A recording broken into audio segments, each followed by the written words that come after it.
मेहरबानी।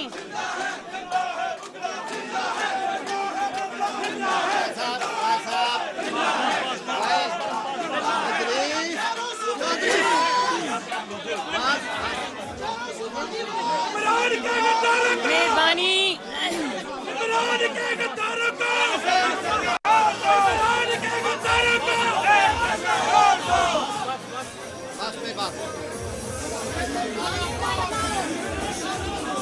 थोड़ा उसका तकब्बुर कर दिए छे दमाके मेहरबानी। अच्छा बेटा बैठ। बिस्मिल्लाहिर्रहमानिर्रहीम। बेटा बस। बिस्मिल्लाहिर्रहमानिर्रहीम। मेरा एक सेकंड प्लीज, आराम से बात सुनेंगे वरना चीखना पड़ेगा, किसी की बात सुनाई नहीं देगी। मैं आपके जज्बे की कदर करती हूँ, तशरीफ रखें प्लीज।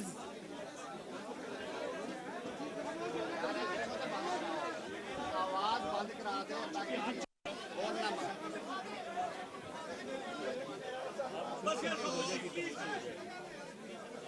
शुरू करें जी। मुझे आपके जज्बे की कदर है, लेकिन प्लीज नारे भी लगाएंगे, मिल के जिद्दोजहद भी करेंगे, बात भी करेंगे, लेकिन पहले ध्यान से बात सुन लें। ये स्टेज के पीछे भी प्लीज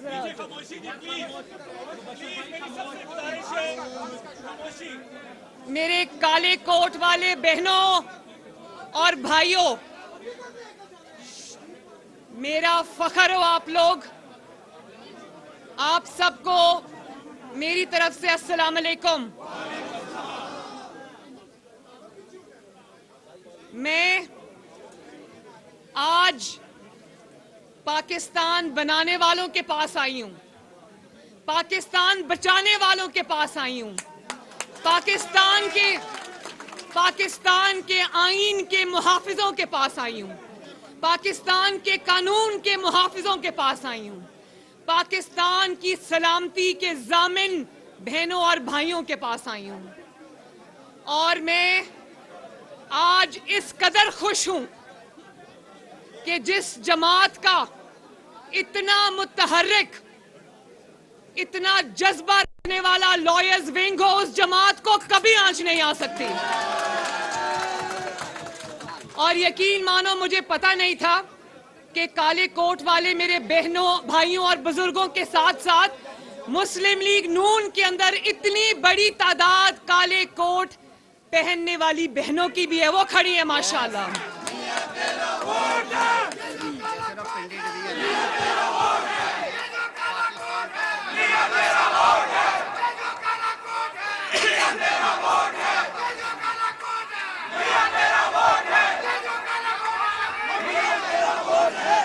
और मुझे इस बात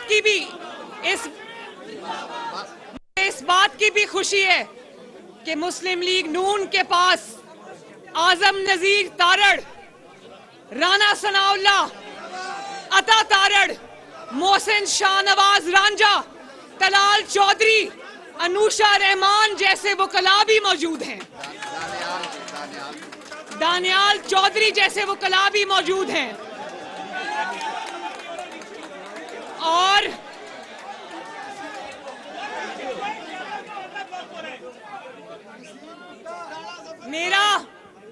मेरा आज पहला डायरेक्ट इंटरैक्शन है आपसे, लेकिन मैं आपको मेरी जान पहचान आपसे तब हुई थी जब नवाज शरीफ साहब को दफ्तर से निकाला गया और उन पर झूठे मुकदमात कायम हुए, मुझ पर झूठे मुकदमात कायम हुए, जमात पर झूठे मुकदमात कायम हुए। और मैंने देखा कि हर पेशी पर आप लोग बड़ी तादाद में हर पेशी पर मौजूद होते थे। और मुझे ये भी याद है जब मुझे कोट लखपत जेल से लाया जाता था, गर्मी का मौसम था, आपके पसीने से अदालत के फर्श जो है वो पानी पानी हुए होते थे। मैं आप सबकी बहुत बहुत शुक्रगुजार हूं, बहुत मेहरबानी आपकी। और अभी मैं जब कन्वेंशन के अंदर आ रही थी तो मैंने एक प्लैक कार्ड देखा जो एक वकील ने उठाया हुआ था। उन्होंने लिखा हुआ था कि ये मोहब्बत भरा ट्रक हमारी बहन मरियम नवाज के लिए। हमारे पास वो वाले ट्रक नहीं है जो फवाद चौधरी साहब के पास है। हमारे पास सिर्फ वो ट्रक तहरीके इंसाफ के पास है। हमारे पास तो आइन का ट्रक है, कानून का ट्रक है, वकला का ट्रक है, काले कोट वालों का ट्रक है।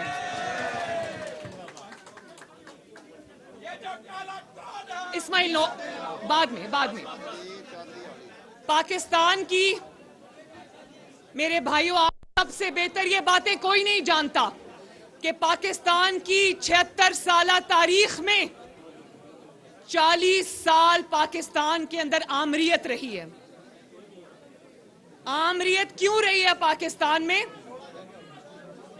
किसी मुंतखब वजीर आजम ने कभी मुद्दत पूरी नहीं की। उसकी वजह 4 डिक्टेटर्स आए पाकिस्तान में। 10-10 साल उन्होंने धौंस से, धांधली से, जोर से, ताकत से पूरे किए। कभी किसी अदालत ने जुर्रत नहीं की कि किसी डिक्टेटर के आगे खड़ी हो। और सितम ज़रीफ़ी इस बात की, सितम ज़रीफ़ी ये नहीं कि मुंतखब वज़ीर आज़म को निकालते रहे। सितम ज़रीफ़ी इस बात की कि ताकत के आगे भी सर झुकाया, डिक्टेटर्स के आगे भी सर झुकाया। मुंतखब वज़ीर आज़म को निकालते रहे, दफ्तर से बाहर निकालते रहे, सजाएं देते रहे, सियासी मुकदमात में उठाकर बाहर फेंकते रहे, लेकिन कभी किसी अदालत ने इतनी हिम्मत नहीं दिखाई कि किसी डिक्टेटर को भी कटहरे में लाकर खड़ा करे।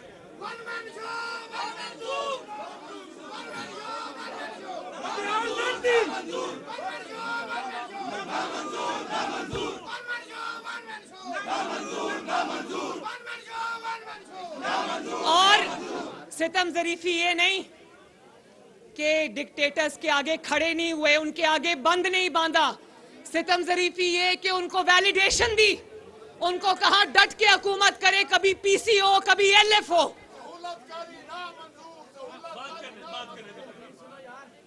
जब निकाला मुंतखब वजीर आजम को निकाला, जब धमकाया मुंतखब वजीर आजम को धमकाया। कल नवाज शरीफ साहब की बात सुनी थी ना, उन्होंने कहा कि मुझे प्राइम मिनिस्टर हाउस में मैसेज आया जज का कि ये मेरा काम कर दो वरना अडयाला जेल आपका इंतजार कर रही है। वकला से मैं कहती हूं, मुझे हाथ उठाकर बताएं, क्या कभी किसी अदालत ने किसी डिक्टेटर को नाअहल किया? जब किया अवाम के मुंतखब वजीर आजम को नाअहल किया।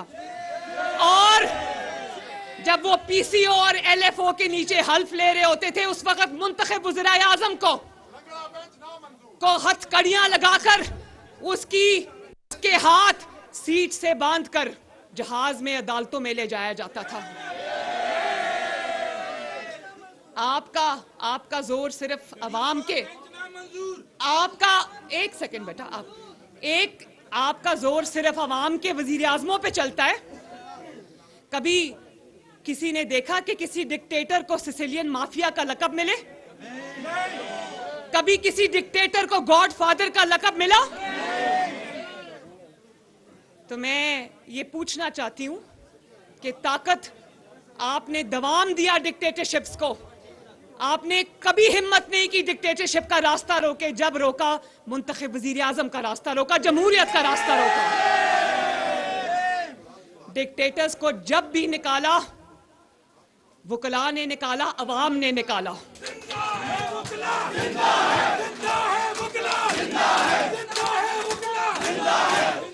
और आप सब लोग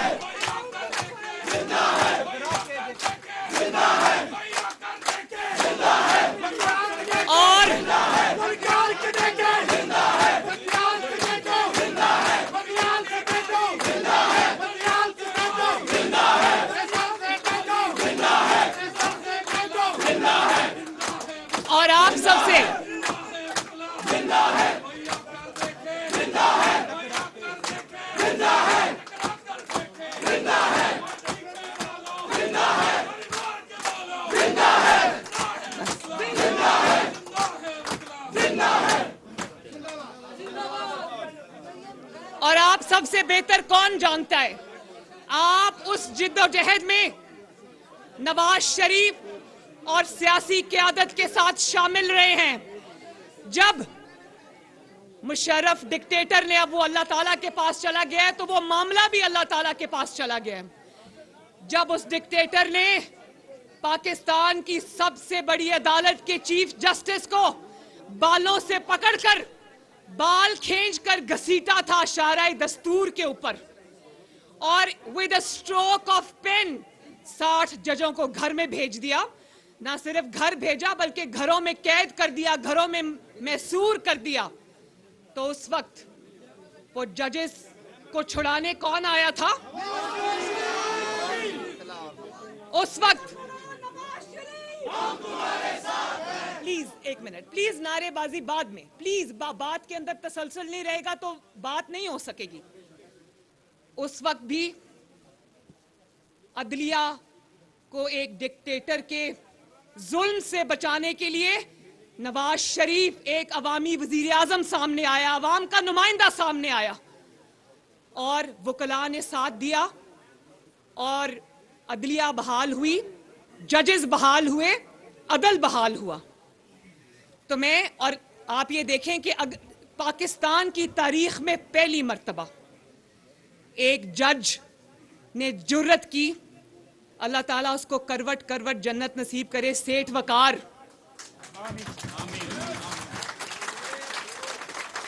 उसने पाकिस्तान की तारीख में वाहिद जज था जिसका नाम तारीख में जिंदा रहेगा, रहती आने वाली नस्लों में जिंदा रहेगा।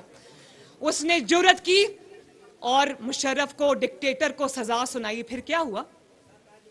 फिर इन्हीं अदालतों की नाक के नीचे वो अदालत जिसका जज सेठ वकार था, उस अदालत को लपेट दिया गया। उस अदालत को सफाई हस्ती से मिटा दिया गया।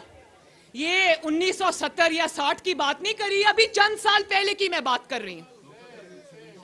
और फिर जब ये, अभी वो भी बात करते हैं, जब ये अभी केस चल रहा था इलेक्शन का अदालत में, तो मैं टीवी देख रही थी, टिकर्स आ रहे थे कि चीफ जस्टिस साहब उमर अता बंदयाल साहब जज्बाती हो गए। मैं बड़े अदब से ये कहना चाहती हूं कि चीफ जस्टिस साहब, आपको तब भी जज्बाती होना चाहिए था जब एक मुंतखब वजीर आजम को, करोड़ों अवाम के मुंतखब वजीर आजम को एक एक्सपायर्ड इकामा रखने पर उसको दफ्तर से बाहर निकाल दिया जाता है।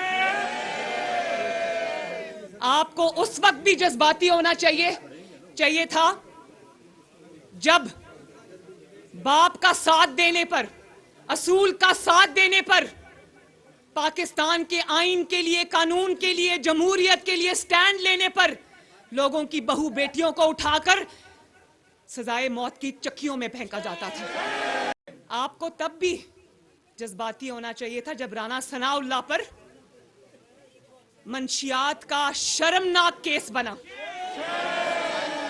और ना सिर्फ केस बना, बल्कि जब इनका जमानत का केस था, जज सुन रहा था, जज उठ के अंदर गया, व्हाट्सएप पे कोई फैसला आया, वापस आए तो जज ही बदल गया। और जब पूरी मुस्लिम लीग नून को चुन चुन के, ये तलाल चौधरी आपके सामने यहां बैठा है, चुन चुन कर सच बात करने पर, हक बात करने पर, जमहूरियत की बात करने पर, आइन और कानून की बालादस्ती पर चुन चुन के या तो नाअहल किया गया, इलेक्शन से बाहर रखा गया, या फिर उनके ऊपर जुल्म और ज्यादती की गई, कहा गया तहरीक इंसाफ ज्वाइन करो या फिर पार्टी का टिकट छोड़ दो। तब भी आपको जज्बाती होना चाहिए था जब 2018 में पूरी दुनिया के सामने आरटीएस बिठा के आवाम की जो राय थी उस पे शब खून मारा गया। नवाज शरीफ का जीता हुआ इलेक्शन इमरान खान की झोली में फेंक दिया गया। तब आप जज्बाती नहीं हुए? तब आप जज्बाती नहीं हुए जब मैं जेल में थी। मैं अपनी बात आपको बताती हूं। मैं 5 महीने अडयाला में बेगुनाह कैद रही और 5 महीने में नैब में I was the first ever woman to be NAB's guest. और आप जानते हो कि मेरे पे वो मुकदमा जिसमें मुझे 60 दिन नैब में 57 डेज रखा, उसके बाद 3-4 महीने मुझे कोट लखपत जेल में रखा। आप जानते हो वो रेफरेंस आज तक फाइल नहीं हुआ। उस वक्त आप जज्बाती नहीं हुए? उस वक्त आप जज्बाती नहीं हुए जब आपके ब्रदर जजेस के ऊपर वो जज जिनको आइन और कानून पर चलने की पादाश में उनकी फैमिलीज को सड़कों पे रुलने के लिए छोड़ दिया गया। जस्टिस काजी फाइज ईसा की बात कर रही हूं मैं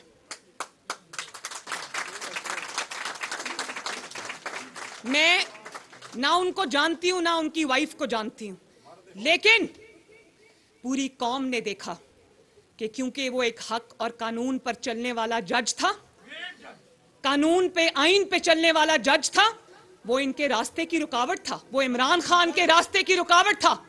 मैं ये आज हमें जस्टिस काजी फाइज ईसा के साथ जोड़ते हैं और कहते हैं कि जस्टिस काजी फाइज ईसा शायद ऑपोजिशन की गवर्नमेंट की सपोर्ट कर रहे हैं।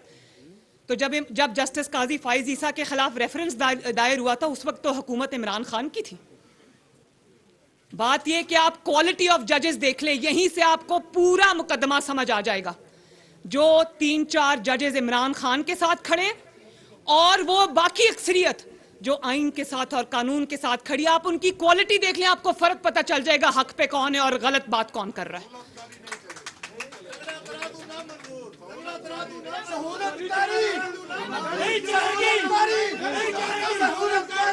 और फिर अभी सहूलतकारी की बात करते हैं, और फिर जस्टिस शौकत अजीज सदीकी जिन्होंने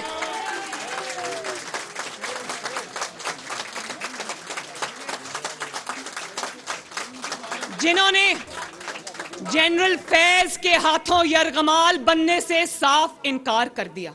वो शोर शॉट चीफ जस्टिस था इस्लामाबाद हाई कोर्ट का, लेकिन शाबाश है कानून के ऐसे मुहाफिज के ऊपर जिसने उस वक्त के DGISI को के आगे दीवार बन के खड़ा हो गया। उसने कहा नाइंसाफी नहीं करूंगा। वो रिटायर हो गए और अभी तक उनका मुकदमा सुप्रीम जुडिशल काउंसिल में लटका हुआ है, उसकी सुनवाई नहीं हो रही। तब भी आपको जज्बाती होना चाहिए था।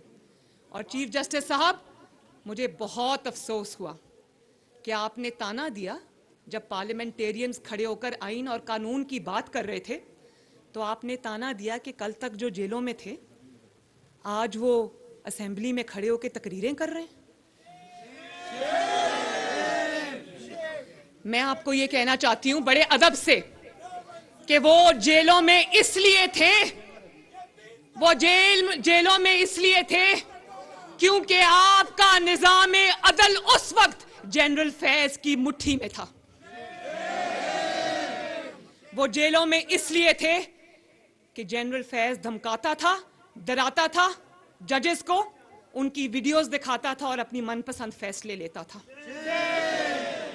और आज आप देखें, इमरान हर किसी का नाम लेगा, जनरल बाजवा का नाम भी लेगा, हर किसी का नाम लेगा, लेकिन उसके मुंह से कभी जनरल फैज का नाम नहीं आएगा। उसकी वजह यह है कि वो तब भी सहूलतकार था, वो आज भी सहूलतकार है।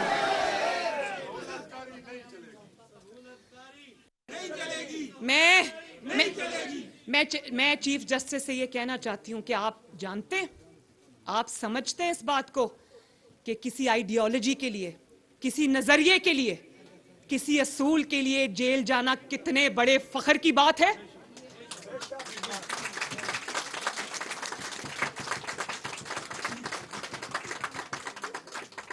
मैं 2 दफा सजाए मौत की चक्कियों में रहकर आई हूं, एक दिन मैं नहीं रोई, एक दिन मैं नहीं पछताई, क्योंकि मुझे पता था कि मेरा एक असूल है, मेरा एक नजरिया है, मेरा एक कॉज है, मेरा एक मिशन है उसके लिए। और हक का रास्ता, मेरे भाइयों मेरी बहनों, हक का रास्ता कभी आसान नहीं होता। जिनके कोई असूल नहीं होते, जिनके कोई नजरिए नहीं होते, जिनका कोई असूली मुवक्कफ नहीं होता, जिनका कोई मिशन नहीं होता, जिनका कोई प्रिंसिपल स्टैंड नहीं होता, वो चारपाई के नीचे से नहीं निकलते। और आप ये देखें कि आपने ताना तो दे दिया शहबाज शरीफ समेत सारी हुकूमत को कि कल जेल में थे, आज तकरीरें कर रहे हैं। जरा ये भी कहा होता कि कुछ ऐसे बुज़दिल भी हैं, जब उनको अदालत का हुक्मनामा आता है तो चारपाई के नीचे से नहीं निकलते, और जब निकलते हैं तो वो काला डब्बा पहन के मुंह पर निकलते हैं।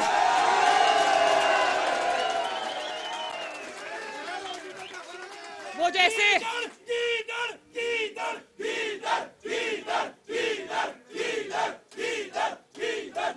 और आप यकीन करो कि मैं एक सियासतदान हूं, मेरा सर शर्म से झुक जाता है कि मैं एक ऐसा गीदड़ जो अपने आप को लीडर कहता है, जब वो निकलता है घर से तो जंगले वाली गाड़ी में सवार हो जाता है,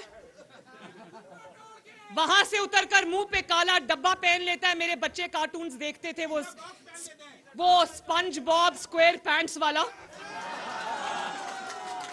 और ये सही कहा कि वो आप मोटरसाइकिल्स पे देखते हैं ना उन मेहनती लोगों को जो अपनी रोजी कमाते हैं, वो पिज्जा डिलीवरी वाले, वो जो पिंक कलर का डब्बा होता है, ये काले रंग का डब्बा अपने मुंह पे पहन लेता है।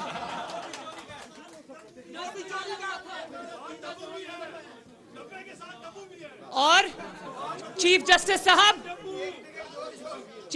साहब आपको ये भी कहना चाहिए था कि जो जेलें भुगत के आए हैं उन्होंने झूठे मुकदमे भी भुगते और आपकी नाक के नीचे भुगते, और ये जानते हुए भी कि मुकदमे झूठे हैं, मुकदमे सियासी हैं, मुकदमे जो है वो इंतकाम पर मबनी है, क्योंकि सियासत में नवाज शरीफ का मुकाबला नहीं कर सकते, हमेशा फाउल प्ले करते हैं। हमने वो जानते हुए भी वो मुकदमे भुगते। हमारी 200 से जायद पेशियां हैं, 150 से जायद पेशियां तो मैंने अपने बाप का हाथ पकड़कर मैं पेश हुई हूं अदालतों में। और कौन सी अदालत है जिसमें मुस्लिम लीग नून नहीं रुलती रही, चाहे वो सेशन कोर्ट्स हों, चाहे वो नैब कोर्ट्स हों, चाहे वो हाई कोर्ट्स हों, चाहे वो सुप्रीम कोर्ट्स हों। दुनिया की कोई अदालत नहीं है जिसमें मुस्लिम लीग नून को चक्कर आपने नहीं लगवाए, फिर भी गलत सजाएं भी काटी, लेकिन कानून के सामने पेश होकर एक नया प्रेसिडेंट सेट किया। ये वही करते हैं, आपसे सब बेहतर जानते हैं आप लोग, ये वही करते हैं जिनका दामन साफ होता है। जिनका दामन साफ नहीं होता ना, वो कहते हैं, कल मैं देख रही थी नैब ने जब बुलाया पिंकी पीरनी को, तो उन्होंने आगे से कहा कि वो कोई पब्लिक ऑफिस होल्डर नहीं है। तो मरियम नवाज शरीफ कौन सी पब्लिक ऑफिस होल्डर थी? सरीना ईसा साहिबा कौन सी पब्लिक ऑफिस होल्डर थी? जब बात आती है, जब ये साइफर का ड्रामा किया इसने झूठा, तो वो देखा ऑडियो में, वो पीरनी साहिबा कह रही हैं कि अरसलान बेटा सबको गद्दारी में छुपा दो और गद्दारी से लिंक कर दो। और बात यह कि जब हीरे की अंगूठियां 5-5 कैरेट की अंगूठियों का हिसाब मांगो, जब तोशाखाना की चोरियों और डाकुओं का हिसाब मांगो, तो वो खातूने खाना बन जाती है। मैंने तो नहीं कहा कि मैं पब्लिक ऑफिस होल्डर हूं। जब आप पे कोई झूठा इल्जाम लगता है, आपका पहला इंस्टेंट रिएक्शन क्या होता है? आपका रिएक्शन ये होता है कि कर लो मेरा हिसाब, कर लो मेरी अगली पिछली नस्लों का हिसाब। हमें कहा जाता था कि अगर जुर्म नहीं किया तो तलाशी क्यों नहीं देते? तो हमने तो तलाशी दी, 5 साल 6 साल तलाशियां देते आए, निकला फिर भी एक इकामा। अब ये जरा बात उधर भी अप्लाई करो ना, जो जब से मुकदमात शुरू हुए तब से घर से नहीं निकलता। उसकी वजह है क्योंकि वहां पर इकामा का केस नहीं है, वहां बेटे से तनख्वाह लेने का केस नहीं है, वहां बाप के साथ खड़े होकर स्टांस लेने का केस नहीं है, वहां सारे केसेस असल है। टेरियन वाइट जो बच्ची अपनी है उसको डिक्लेयर नहीं किया पूरी कौम से, झूठ बोला और बार बार इलेक्शंस लड़े, वो फॉर्म्स फिल किए और उस औलाद को डिक्लेयर नहीं किया, कौम से बेढिठाई से झूठ बोला और कई साल से बोलता आ रहा है। और आज उसको पता है कि कोर्ट में पेश हो गया तो ना निगल सकता है ना उगल सकता है।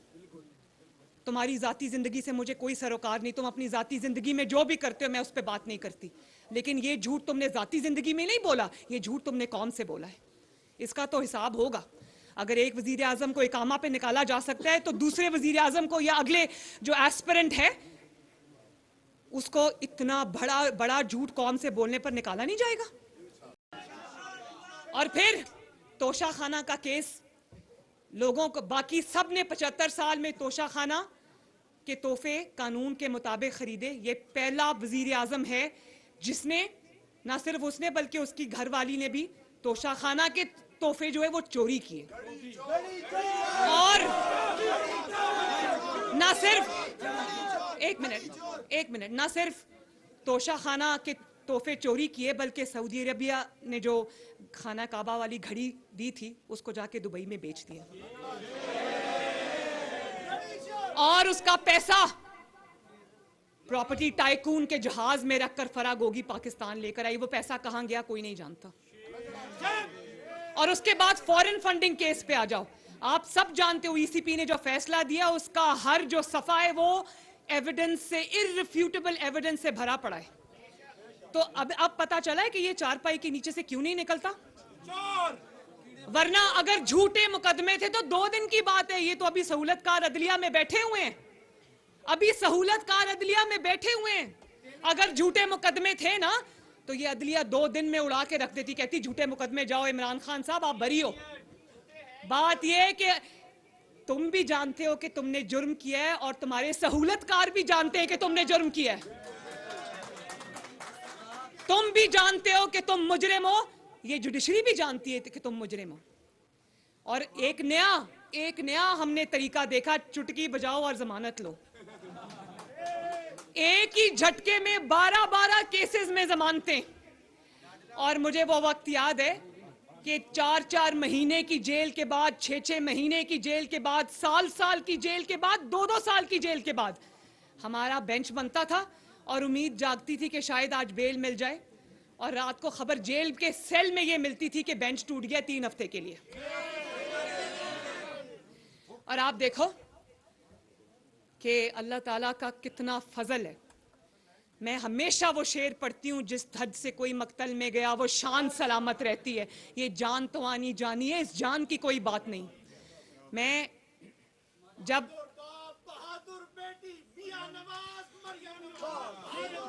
और देखें मुझे फख्र है नवाज शरीफ पर, मुझे फख्र है अपनी मुस्लिम लीग नून पर। ये राना सनाउल्लाह यहाँ पर खड़े हैं, झूठा केस काट के आए हैं।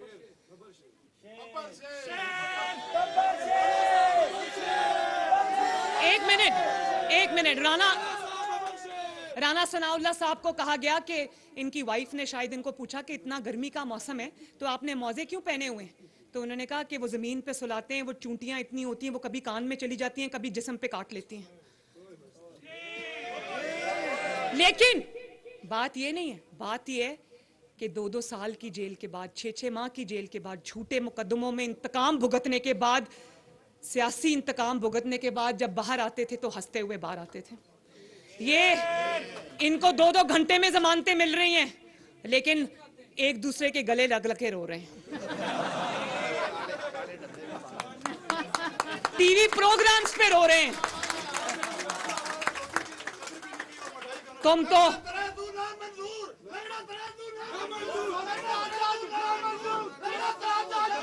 और एक मिनट और आप ये देखो कि वैसे जब ऑपोजिशन पे या हुकूमत पे अटैक्स करने होते हैं तब इनकी आवाज सुना करो। जब कोर्ट में पेश होना है तो व्हील चेयर से नीचे उतरते।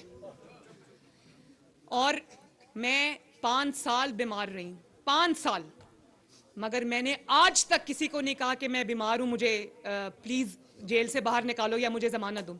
ये आजम तारड़ साहब गवाह हैं, ये आपको गवाही देंगे। जब इन्होंने कहा कि खातून के साथ आपको खातून होने के नाते जो एज है जो आपको कानून देता है, आपको उस बेस पे जो है वो जमानत मिल सकती है। सामने बैठे हैं, मैंने इनको कहा कि कभी नहीं, मुझे आपने कभी खातून कार्ड खेलना मेरे लिए।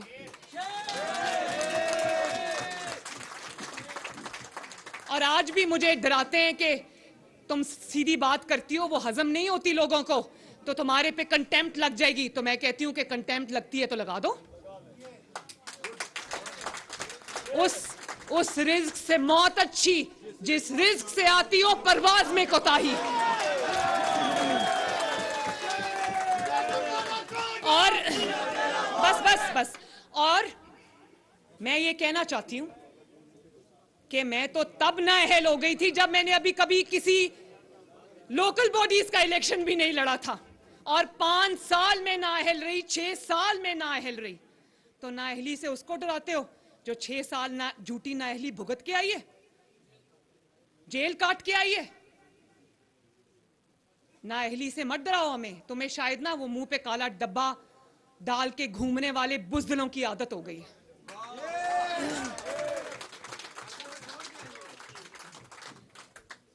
और फिर जब कोर्ट बुलाती है तो कौन सा बहाना है जो ये जमात नहीं करती? कोई ऑक्सीजन मास्क लगा लेता है, कोई हॉस्पिटल के बेड पे जाके लेट जाता है, कोई टांग पे प्लास्टर लगा लेता है, और कोई एम्बुलेंस में बैठ के हू हू करता हुआ आता है। मैं तो हैरान हूं। और याद करो वो दिन जब नवाज शरीफ साहब को जेल में हार्ट अटैक हुआ था, नैब की कस्टडी में उनके प्लेटलेट्स ड्रॉप किए थे। किसी ने पब्लिक में कभी उसको रोते हुए देखा? उनकी जान लेने की कोशिश की गई। आपको अभी भी वो जस्टिस साकिब निसार की ऑडियो है ना, वो जो कह रहा था मरियम को ठोको, जो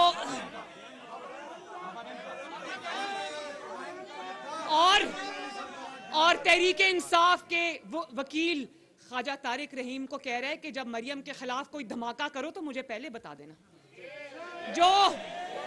जो रिटायर हो के ये कर रहे हैं, सोचो जब वो अपनी कुर्सियों पे बैठे होंगे तो वो क्या कर रहे होंगे। हम तो वो वाला इंतकाम और वो वाला भुगत कर आए हैं, जुल्म बुग़्ज़ भुगत के आए हैं, हसद भुगत के आए हैं, और आज भी डरे नहीं, वही हक की बात कर रहे हैं। लगानी है कंटेम्प्ट तो लगा दो। कभी इमरान खान का जब केस आया, वो जब सुप्रीम कोर्ट से 5-0 का केस जब था आइन तोड़ने का, तो कहा गया कि इमरान ने आइन तोड़ा है। एक सेकंड जी प्लीज। कहा गया इमरान ने आइन तोड़ा है, पीटीआई ने आइन तोड़ा है, हुकूमत ने आइन तोड़ा है तब की। उस वक्त उस फैसले के बाद पीटीआई ने बतौर जमात वो 5 मेंबर्स का जो बेंच था ना, उसकी तस्वीर अपनी जो गाड़ियों पर लगाकर उन पर जूते बरसाए थे। आज उसको आइन का भाषण याद आ गया, जिसने पाकिस्तान के आइन को कभी कुछ समझा ही नहीं, पाकिस्तान के कानून को, चाहे वो हुकूमत में हो या हुकूमत से बाहर हो, उसने कभी पाकिस्तान के आइन और कानून को, लोगों को भाषण देता है कि ताकतवर के लिए कानून और है और जो छोटा आदमी है बेचारा गरीब आदमी उसके लिए कानून और है।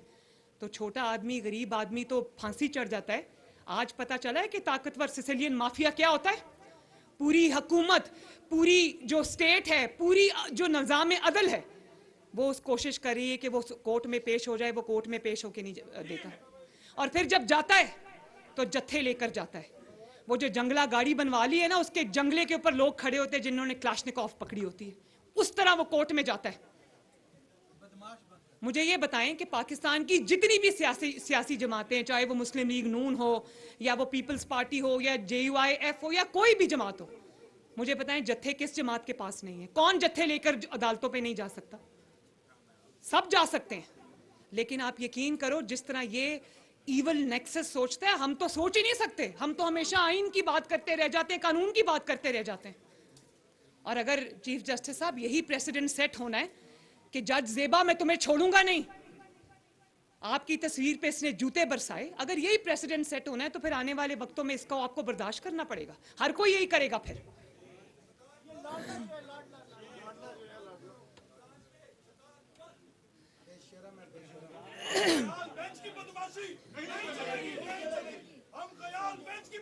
मतलब आप इस रिवायत को फरोग दे रहे हैं कि जत्थे लेके अदालत पे हमलावर हो जाओ, हथियार लेकर अदालत पे हमलावर हो जाओ, दहशतगर्द लेकर अदालत पे हमलावर हो जाओ, पुलिस के ऊपर पेट्रोल बॉम्ब्स फेंको, उनके सर तोड़ो, आईन तोड़ो, कानून तोड़ो, आपको कुछ नहीं कहा जाएगा क्योंकि आप जत्थे लेकर आ गए। आप लोग आईन और कानून के रखवाले, मुझे बताएं ये रिवायत किसी भी तरह पाकिस्तान के मुस्तकबिल के लिए अच्छी है? और आईन शिकनी से याद आया, आईन शिकनी से मुझे याद आया कि 5-0 से सुप्रीम कोर्ट के बेंच ने कहा कि इमरान खान और उसकी जमात ने आईन तोड़ा है। तो मैं ये पूछना चाहती हूँ कि क्या आईन तोड़ना इतना छोटा जुर्म था आपकी नज़र में चीफ जस्टिस साहब, कि आईन तोड़ने वालों को आपने खुली छुट्टी दी कि हाँ आपने आईन तोड़ा है, फैसला आपके खिलाफ आया है लेकिन आप स्कॉट फ्री है, जाओ आपको कुछ नहीं कहा जाएगा? क्या आईन तोड़ना इतना ही छोटा जुर्म है? और मैं ये पूछती हूँ कि जब आप लोग वकलाओ, आप बेहतर जानते हो कि जब एक कोर्ट के अंदर केस आता है कत्ल का, कत्ल एस्टैब्लिश हो जाता है, कातिल कोर्ट में खड़ा होता है या अदालत की रसाई में होता है, अदालत कहती है कत्ल हुआ है, फलां जगह हुआ है, फलां वक्त हुआ है और इसने किया है, और उसके बाद अदालत उस कातिल को छोड़ दे, तो क्या कहेगा ऐसे निज़ाम अदल पे इंसान? और वहां से उसको शय मिली, उसको पता चल गया मैं कुछ भी कहूं मेरे 2-3 सहूलतकार जो है वो मुझे बचा लेंगे।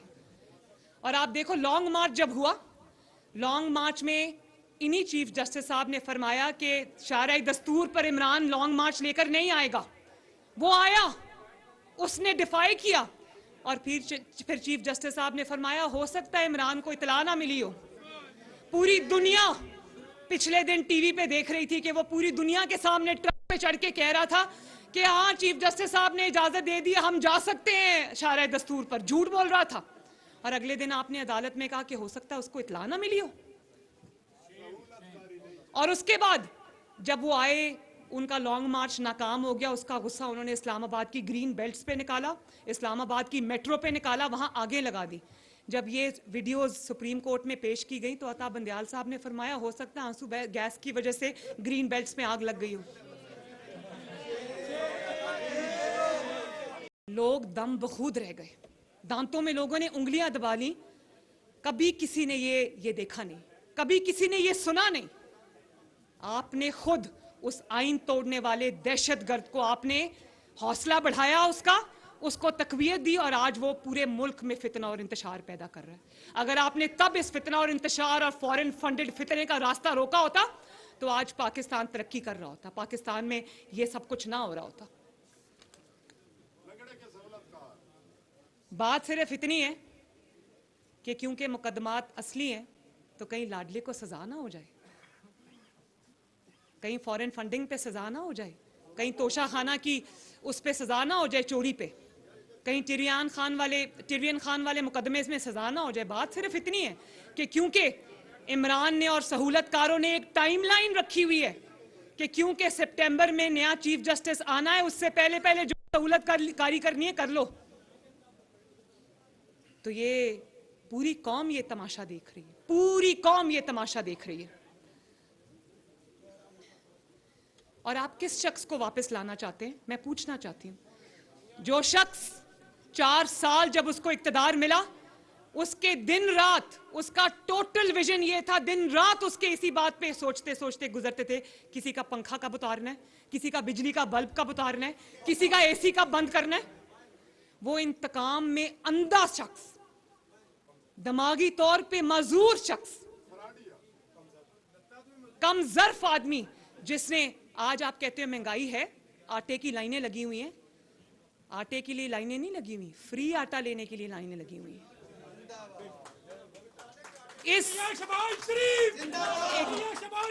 और आप ये देखो शहबाज शरीफ, मैं ऑनेस्टली मेरे दिल में एक मुझे फख्र होता है शहबाज शरीफ के ऊपर। इन हालात में जब फाइनेंशियल क्रंच है, IMF जो है वो आपके सर पे सवार है, ऐसी हालत में भी शहबाज शरीफ ने 10 करोड़ अवाम को फ्री आटा देने का तहिया किया। और आपने कहा आटे के लिए लाइनें लगी हुई हैं, तो मैंने कहा आटे के लिए लाइनें छोटी हैं, इंसाफ लेने वालों के लिए लंबी लाइनें लगी, वहां भी तवज्जो करें जरा। और मैं खुद, मुझे पता है बसों में लोग क्या बात कर रहे हैं, जो साइकिल पे, मोटरसाइकिल पे आटे के बैग्स रख के, फ्री आटे के बैग्स रख के जब वो घर जाते हैं तो वो क्या बात करते हैं, वो हाथ उठा के शहबाज शरीफ को दुआ देते हैं।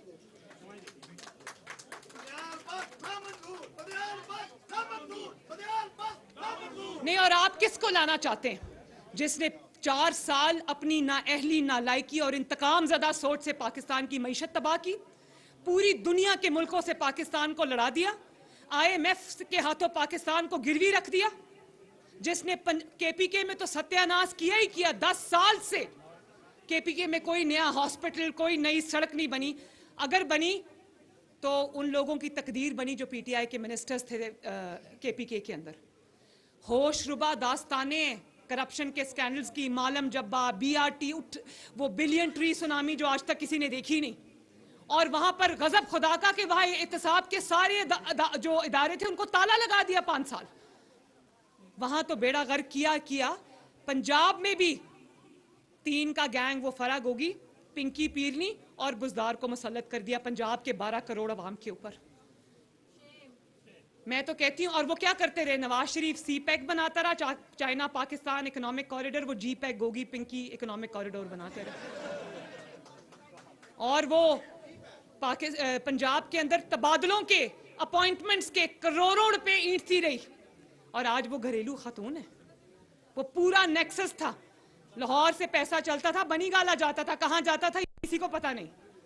और आज सवाल पूछो तो मैं घरेलू खातून हूं जी, मैंने कभी कहा मैं घरेलू खातून हूं?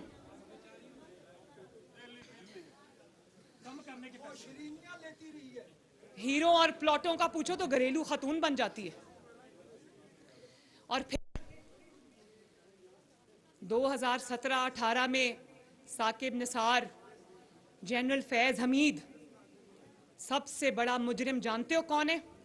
सबसे बड़ा मुजरिम वो है जो आज मुंह छुपा के घर में बैठा हुआ है, जस्टिस आसिफ सईद खोसा, जिसने नवाज शरीफ को, जिसने इमरान खान को कहा, जब इमरान खान का लॉन्ग मार्च और लॉकडाउन जो है वो नाकाम हुआ, इमरान को कहता है बाहर क्या बजर की ठोकरें खाते हो, मेरे पास एप्लीकेशन लाओ।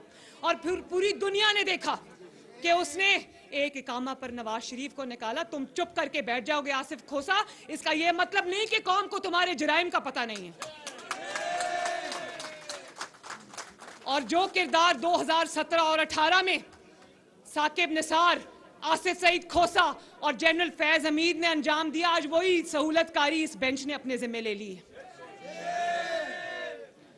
और अक़लियती फैसले को अक्सरियती फैसले पे मुसल्लत कर दिया। जो फैसला सुप्रीम कोर्ट के जजेस की अक्सरियत नहीं मान रही, हमें कह रहे हैं कि वो फैसला मानो। जो आपके ब्रदर जजेस जो फैसला नहीं मान रहे बल्कि उस पे सवाल उठा रहे हैं, कह रहे हैं 1 मैन शो नामंजूर, आपके ऑफिस का और आपकी ताकत का, आपकी कुर्सी का जो गलत इस्तेमाल है वो नामंजूर। वो ये कह रहे हैं कि अक्सरियत का ये फैसला नहीं है, अक़लियत का फैसला है। जो फैसला आपके ब्रदर जज नहीं मान रहे, वो कौम को कहा जा रहा है वो फैसला मानो। और ये वो फैसला जो है, मैं ये बता दूं, और फिर आपने जब वो बात उठाई गई तो सुप्रीम कोर्ट में चीफ जस्टिस साहब ने फरमाया कि मैंने बेंच से किसी को बाहर नहीं रखा। जो बेंच में जजेस शामिल थे उन्होंने जब इतराज़ उठाए, ये ज़रा बहुत ध्यान से सुनने की बात है, तो उन्होंने फैसला जो है इतराज़ उठाया, लेकिन उन्होंने बेंच में शामिल या ना शामिल करने का फैसला मुझ पे छोड़ दिया। जब उन जजेस ने फैसला आप पे छोड़ दिया तो आपने क्या फैसला किया? आपने चुन चुन कर वो जजेस जिन्होंने फैसले पे इतराज़ किया था या जिन्होंने बेंच इतराज़ किया था कानूनी नुकात के ऊपर, उनको आपने बेंच से बाहर बिठा दिया और वही हमनवार हम ख्याल जजेस को अपने बेंच में डाल लिया। ये फैसला किया आपने। जजेस ने जब आप पे फैसला छोड़ा तो आपने ये फैसला किया। और आप देखो हर बेंच में वही जज शामिल। वो जज 2017-18 में नवाज शरीफ का मॉनिटरिंग जज था, जस्टिस एजाजुल एहसन साहब। वो नवाज शरीफ साहब के और मेरे मुकदमात पे हमारे सर पे मॉनिटरिंग बेंच बना के वो जज बन के बैठे हुए थे। और आपको पता है कि दूसरे जो जज हैं उन पे करप्शन के संगीन इल्जामात हैं, संगीन इल्जामात। और एक जज पे करप्शन के संगीन इल्जामात हैं जिनका आज भी सुप्रीम जुडिशल काउंसिल में रेफरेंस पड़ा है, लेकिन उसकी सुनवाई नहीं हो रही। और दूसरे जज पर वन कॉन्स्टिट्यूशन एवेन्यू, क्या नाम है उसका, वो ट्विन टावर, उसमें हैंकी पैंकी के संगीन इल्जामात हैं। नस्ला टावर तो आपने गिरा दिया क्योंकि वो बेचारे गरीब लोगों का, मिडिल क्लास के लोगों का टावर था। वन कॉन्स्टिट्यूशन वाला जो टावर है वो आज भी खड़ा है। ये आप ये देख ले, फिर हर बेंच में वही जज। और फिर ये जो बात है ना, ये इस फैसले से शुरू नहीं होती। अगर ये बात होगी तो उस फैसले से होगी जिसमें आपने आइन को रीराइट किया। आप आइन के मुहाफिजों में से हैं। आपको अल्लाह ताला ने पाकिस्तान की सबसे बड़ी इंसाफ की कुर्सी पे बिठाया है। और आपने क्या किया? आपने इमरान खान को 25 अरकान देने के लिए आपने आइन को, कॉन्स्टिट्यूशन को रीराइट कर दिया, वायलेट कर दिया। और वो 25 अरकान जो है इमरान खान को दिए, उसको पंजाब की हुकूमत प्लेटर में रख के दी कि लो बेटा तोड़ दो, क्योंकि वो एक टाइमलाइन बनाई हुई है ना कि तब तक इंतखाबात होने जब तक ऊपर सहूलतकार बैठे, और कहा तोड़ दो। वो पहला पाकिस्तान का आज कल ये केस है जिसमें जो चीफ मिनिस्टर था चौधरी परवेज इलाही साहब, उन्होंने कहा कि मैं तो असेंबली तोड़ना ही नहीं चाहता था। वो देखता रह गया और इमरान खान ने असेंबली तोड़ दी। उसको प्लेट में रख के असेंबली दी गई कि लो बेटा तोड़ो, का लो बेटा तोड़ो इसको। और उसके बाद क्या होता है, सुप्रीम कोर्ट में यही दो member bench, justice Ejazul Ehsan साहब और जस्टिस मुजाहिर अली नकवी साहब, केस उनके पास कोई और है। डोगर की ट्रांसफर का केस है, पंजाब में सीसीपीओ जो है उसकी ट्रांसफर का केस है। और अचानक ख्याल आता है कि चीफ जस्टिस को नोट लिख के भेजते हैं कि इलेक्शन पे सुओ मोटो लिया जाए। इलेक्शन में कोई पार्टी नहीं गई उनके सामने, कोई दरखास्त नहीं, कोई पिटिशन नहीं, और कहा कि इलेक्शन में सुओ मोटो ले ले। और चीफ जस्टिस ने सुओ मोटो ले लिया, सुओ मोटो ले लिया। उसके बाद जब उस नाइंसाफी पर सुप्रीम कोर्ट के जजेस ने आवाज उठाई, उन्होंने कहा कि 4-3 के फैसले को 3-2 का बनाया गया, तो फिर जबरदस्ती वो फैसला दिया गया। और इलेक्शन कमीशन का भी रोल आपने ले लिया, डिफेंस मिनिस्ट्री का भी रोल आपने ले लिया, हुकूमत का रोल भी आपने ले लिया, पार्लियामेंट का रोल भी आपने ले लिया, प्राइम मिनिस्टर का रोल भी आपने ले लिया, फाइनेंस मिनिस्ट्री का रोल भी आपने ले लिया। तो अगर आपने सियासत करनी है तो फिर पार्लियामेंट जो है वो कानूनी फैसले पार्लियामेंट कर लेती।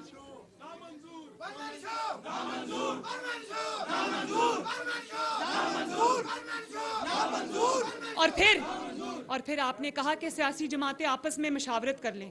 भाई सियासी जमातें तो कर लेंगी मशावरत, सियासी जमातें आप भी जरा अपने ब्रदर जजेस के साथ बैठकर मशावरत कर लें। आप कुछ कह रहे हैं, बाकी सुप्रीम कोर्ट कुछ कह रहा है, 3 मेंबर बेंच कुछ कह रहा है, बाकी लोग कुछ कह रहे हैं। तो सुप्रीम कोर्ट के खिदमत में मैं चीफ जस्टिस के अर्ज करना चाहती हूँ कि अगर सियासी जमातें आपस में उनके डिफरेंसेस होते हैं, मुख्तलिफ आरा होती हैं, एक आइडियोलॉजिकल डिफरेंसेस होते हैं, उसकी एक वजह है। उसकी वजह है कि वो डिफरेंट स्कूल्स ऑफ थॉट से आते हैं, वो डिफरेंट आइडियोलॉजी के लोग होते हैं, उनमें बिकरिंग होती है क्योंकि उनके नज़रियात मुख्तलिफ होते हैं, उनकी सोच मुख्तलिफ होती है एक दूसरे से, उनके एजेंडाज मुख्तलिफ होते हैं, उनकी आइडियोलॉजी मुख्तलिफ होती है, इसलिए उनके अंदर बिकरिंग होती है। लेकिन आपकी तो आइडियोलॉजी फ़र्क नहीं है, आपकी तो सोच फ़र्क नहीं है, आपने तो कानून और आइन पर फैसले करने, उसमें तो कॉमा और फुल स्टॉप की भी गुंजाइश नहीं है। तो आपके अंदर कंसेंसस क्यों नहीं हो रहा? कंसेंसस इसलिए नहीं हो रहा कि ब्लेटेंटली एक शख्स को कौम पे फिर मुसल्लत करने की पूरी कोशिश हो रही है। लेकिन मैं ये बताना चाहती हूँ कि मैं अपने वकला भाइयों के सामने, बहनों के सामने ये बात करना चाहती हूँ कि ये 2018 नहीं है। हो गया जो होना था, जो जुल्म होना था मुल्क के साथ, कौम के साथ, मईशत के साथ, वो हो गया।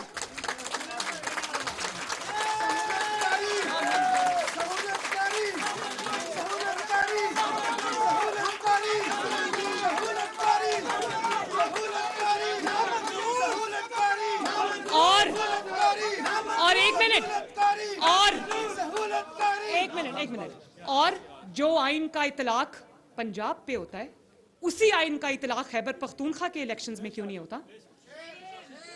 क्या समझे कौम कि सारा झगड़ा ही पंजाब का है? और जिन इलेक्शंस की आप बातें कर रहे हैं और जो इलेक्शन इमरान खान मांग रहा है ना, और जो इलेक्शन जो है वो इसलिए मांग रहा है सहूलतकारों की सहूलतकारी की वजह से, मैं आपको ये लिख के देती हूं कि इलेक्शन होगा इंशाअल्लाह ताला, ये हार जाएगा। जिन इलेक्शंस के लिए आज ये रोना डाल के बैठा हुआ है, इन्हीं इलेक्शंस को नहीं मानेगा, ये इन्हीं इलेक्शंस को लेकर बैठा रहेगा अगले 5 साल भी। फिर कहेगा मुझे मोहसिन नकवी ने हरा दिया, मुझे एस्टैब्लिशमेंट ने हरा दिया, मुझे नवाज शरीफ ने हरा दिया, मुझे मरियम नवाज ने हरा दिया, मुझे राना सनाउल्लाह ने हरा दिया, मुझे शहबाज शरीफ ने हरा दिया। फिर यही कहेगा कि इसलिए कि ऊपर शहबाज शरीफ बैठा था फेडरल गवर्नमेंट में, तो इसलिए पंजाब में और केपीके में मैं हार गया हूं। ये आज जो इलेक्शन कर रहे हैं, ये 5, 6, 8 महीने के बाद आप देखना, ये इन्हीं इलेक्शंस को रो रहा होगा बैठ के। और एक और बात देखो कि सुप्रीम कोर्ट ने, एक सेकंड, सुप्रीम कोर्ट में क्या हुआ? मुद्दई कौन था? मुकदमा किसका था? मुकदमा इमरान खान और तहरीके इंसाफ का तो था ही, पीडीएम में शामिल 11 जमातों का भी मुकदमा था। पीडीएम में शामिल जमातों को नहीं सुना गया, वकला को नहीं सुना गया, बार काउंसिल्स को नहीं सुना गया, इलेक्शन कमीशन को नहीं सुना गया। बात अगर सुनी तो सिर्फ और सिर्फ तहरीके इंसाफ की बात सुनी। बात अगर सुनी तो असद उमर की सुनी, जिस पे आज वो मईशत पे या इकोनॉमी पे या जो पाकिस्तान की फाइनेंशियल सिचुएशन है, जिस असद उमर से तजावीज़ सुप्रीम कोर्ट ले रहा था, उस असद उमर को, उस फाइनेंस मिनिस्टर को उसकी अपनी जमात ने उठा के बाहर फेंक दिया था। उसको कह के उसको, और ये फिक्स मैच था। असद उमर वहां बैठे थे, उनको कहा गया असद उमर साहब आप आए। भाई आप असद उमर की बात उसकी पार्टी नहीं मानती। वो जब असद उमर की बात अगर उसकी पार्टी मानती होती तो वो जब फाइनेंस मिनिस्टर था उसको निकाला क्यों था? इतना नालायक फाइनेंस मिनिस्टर था कि वो बदल दिया। वो तो खैर और भी बड़े बदले। आप उस शख्स को बुला के उसकी बात सुन रहे हैं जिसकी अपनी जो इकोनॉमी में बात उसकी पार्टी नहीं मानती। तो आपने जब किसी को सुना ही नहीं तो हम क्या गिला करें आपसे, क्या गिला करें? और फुल कोर्ट की डिमांड कोई नाजायज डिमांड तो नहीं थी पूरी कौम की। और मेरी बात सुने, फुल कोर्ट अगर आप हों, मैं हूं, डिस्पेंसेशन ऑफ जस्टिस हो रही हो, तो आपकी बात पे या बेंच के फैसले पर हमें यकीन नहीं है, तो सबसे पहले आपका रिएक्शन क्या होता है? आपका रिएक्शन ये होता है कि अगर मेरी बात पे एतबार नहीं है तो बना दो फुल बेंच, कोई फर्क नहीं पड़ता, मैंने तो आइन और कानून पे फैसला किया, मेरा फैसला चैलेंज हो ही नहीं सकता। मुझे इतना यकीन है कि मैंने इंसाफ पर फैसला किया है। 10 की बजाय 20 जजेस बिठा दो, लाहौर हाई कोर्ट को भी सुप्रीम कोर्ट में ले आओ, बाकी सूबों की भी उसको ले आओ, सब मेरे बात को आप होल्ड करेंगे तो मैं बना देता हूं। मुझे क्या एतराज है? फुल बेंच इसलिए नहीं बनाया क्योंकि दिल में खौफ था काफी खुल के सामने आ जाएगी, इसलिए फुल कोर्ट नहीं बनाया। तो आपने तो खुद ही अपने फैसलों से बता दिया कि आपके फैसले जानिबदाराना है।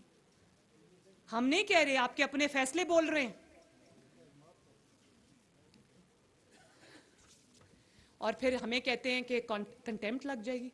भाई अकलियती फैसला ना मानने पर किस पर कंटेम्प्ट लगती? अकलियती फैसला तो फैसला ही नहीं होता, उसको मानना और ना मानना कैसा?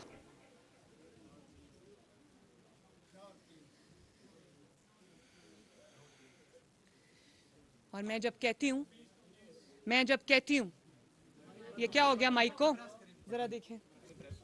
ओ या हो गया।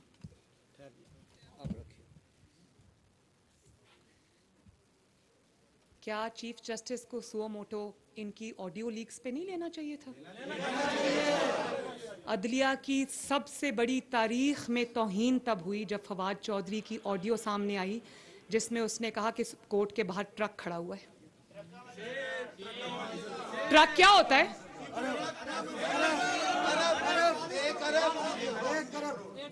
ट्रक क्या होता है, और उसके बाद हम नहीं जानते ट्रक क्या होता है, लेकिन ट्रक कोई ऐसी चीज होता है जिसकी बात खुलेआम पब्लिकली नहीं की जाती, उसको किसी कवर में छुपाया जाता है, वो ट्रक होता है। और आपको सुओ मोटो तब लेना चाहिए था जब यास्मीन राशिद की ऑडियो सामने आई कि सुप्रीम कोर्ट विच साडे बंदे बैठे हुए ने। वो खुलेआम ये बात कर रही है, प्लीज, वो खुलेआम ये बात कर रही है कि सुप्रीम कोर्ट में आप हमारे बंदे बैठे हुए हैं।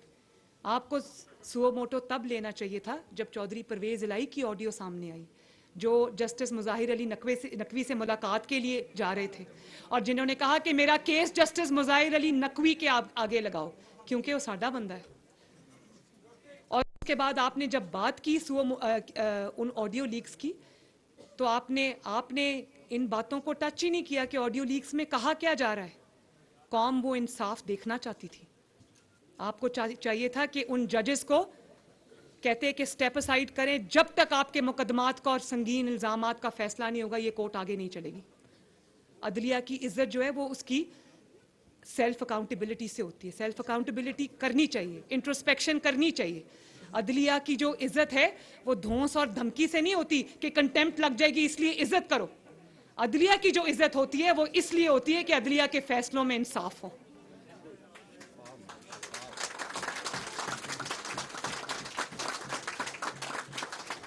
जब साफ और शफाफ फैसले होंगे तो तौहीन नहीं होगी, आपका एहतराम और आपका वकार जो है वो पूरी दुनिया करेगी। तो आईन में लिखा है कि इलेक्शन वक्त पे होंगे, हम भी कहते हैं कि इलेक्शन वक्त पे होंगे, वक्त से पहले नहीं होंगे। और क्योंकि वक्त से पहले किसी की अपॉइंटमेंट सूट करती है, किसी दिमागी मरीज ने कोई फैसला कर दिया है, उस फैसले को पूरा करने के लिए पूरी सुप्रीम कोर्ट, पूरी इस्टेब्लिशमेंट, पूरी सियासी पार्टीज, पूरा मुल्क उसके पीछे चल पड़े, ये नहीं होगा।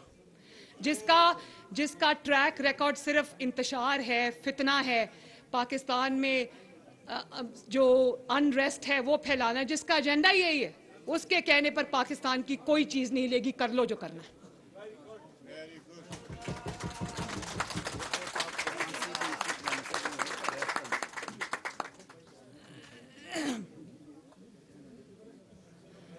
और आप ये देखो कि उसकी सियासत इमरान की आखिरी सांसें ले रही है। मकबूलियत की बड़ी बातें करता है ना, 2018 में भी इतनी मकबूलियत थी कि आरटीएस बिठाना पड़ा, और अब इतनी मकबूलियत है कि अगर ये 3-4 जजेस हटा दो इसके पीछे से तो धड़ाम से नीचे गिर जाएगा इंशाल्लाह।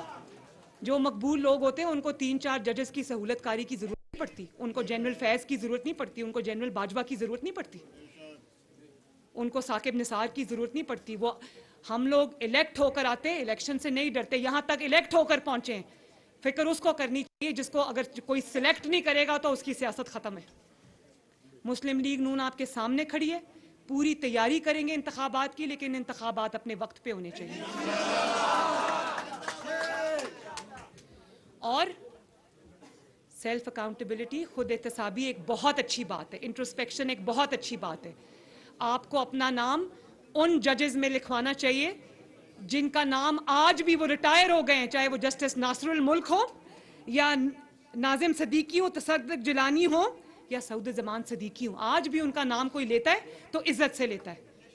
उन जजेस में अपना नाम ना लिखवाएं जो शादियों पे नहीं जाते कि लोग हाथ नहीं मिलाएंगे, जो मुंह छुपा के घरों में बैठे, उनकी तकलीद ना करें। तो मैं आज आप लोगों के पास आई हूं, मैं वकला का शुक्रिया अदा करती हूँ। मैं राना जफर इकबाल साहब का, रजाक मिर्जा साहब का, सदीक अवान साहब का, दानियाल चौधरी साहब का और आप सबका, तमाम जो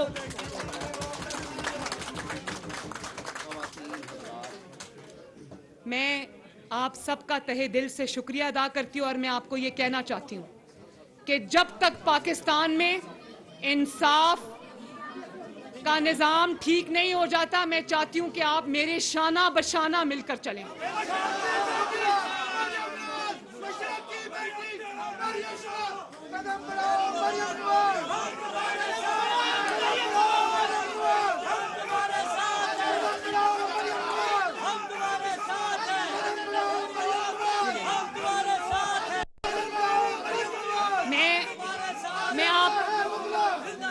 सबका बहुत बहुत शुक्रिया अदा करती हूँ। इंशाल्लाह दोबारा जल्द मुलाकात होगी। अल्लाह हाफिज, अल्लाह नासिर।